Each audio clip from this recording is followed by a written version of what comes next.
So the Critical Theory Seminar is one of our most successful clubs and societies that we have running at the college at the moment. It was designed as the brainchild of two of our teachers, Wesley Rykalski and James Wykes, who both have postgraduate degrees in areas related to philosophy.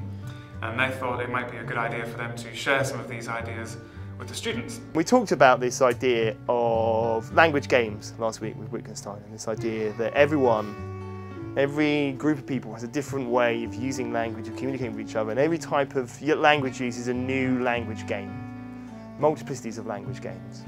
And one of the things we understand is that that visual things can be a language, that we have a visual language, multiple visual languages, and they have their own histories and traditions, and they work backwards and forwards, and we have to pay attention to them and work out what they're doing.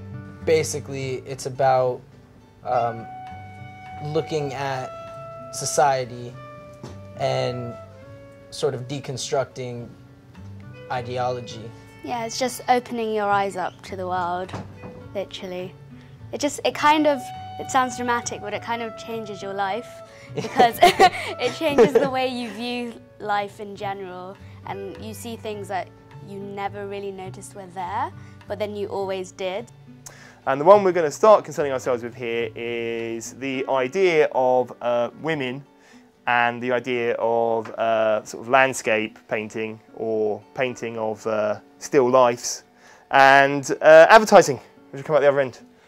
And it's been really great for the students who have attended. They've benefited not only academically because they've been able to introduce some of these ideas into their academic writing, but also it's helped them in their preparations for university and just in general in the way that they think and understand the society in which they live. It's a subject that, apart from being incredibly fun to kind of sit in and, watch Wesley and James interact. And they do argue as well. Apart from that, it's a great chance to enhance these skills and then apply these ideas in, kind of every single subject that, you could possibly take in the humanities. Yeah. Humanities, I said that weird. Critical theory does.